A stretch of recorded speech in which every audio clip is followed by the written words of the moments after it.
This is the video you've been looking for to convince yourself not to buy this drone.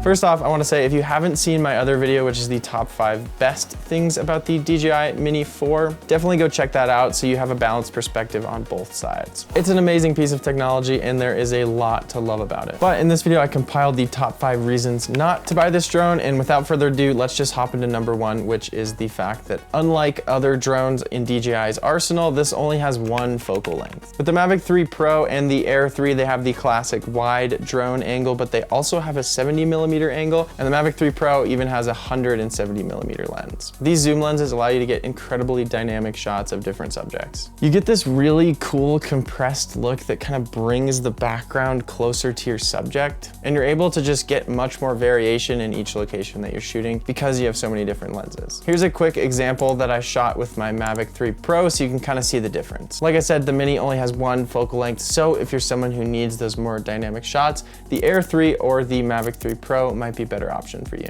Another pretty big disadvantage of the Mini 4 is the fact that because it's so light, it gets blown around in the wind quite a bit. It does handle wind quite well up to a point, but if it gets too windy, this drone definitely suffers. Wind performance wise, it's pretty similar to the Mini 3, and I had this issue last year where I was doing shoots in Hawaii where it is pretty windy all the time.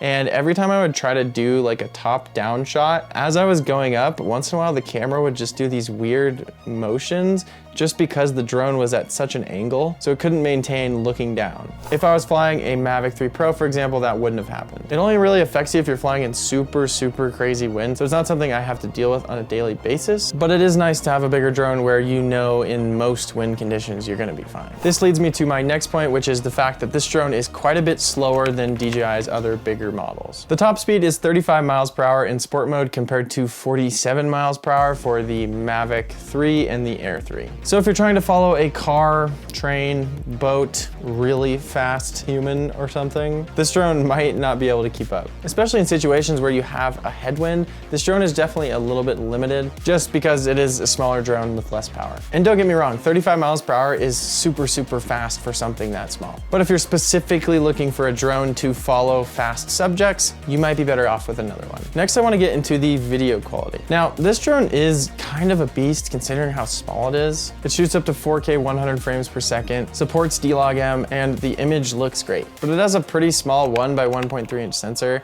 and when you compare that to the 4/3 sensor that the Mavic 3 Pro has, the size difference is pretty significant. Size doesn't always matter, but sometimes it does.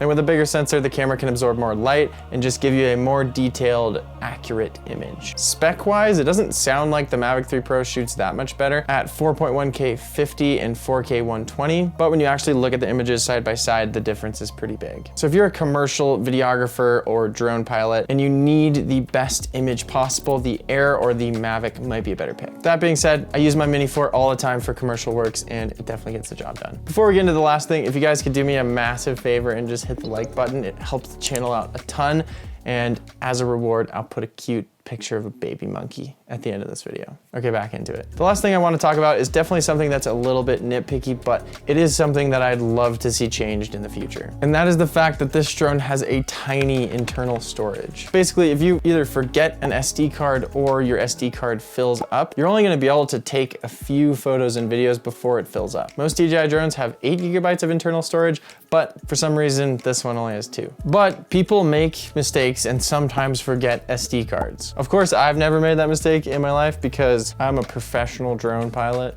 but theoretically, someone, definitely not me, could go on a super epic hike to get cool drone shots that's really long, get to the end, get ready to fly the drone, and they forget an SD card. And with only 2 GB of space, you just can't really shoot much at all. Of course, that's just hypothetical.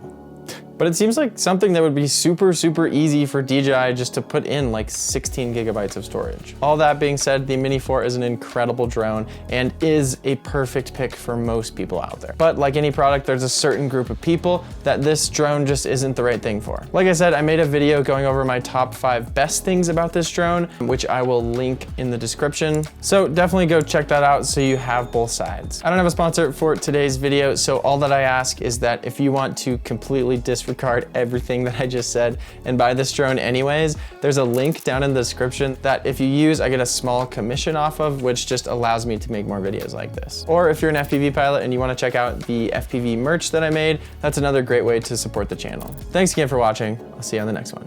Peace.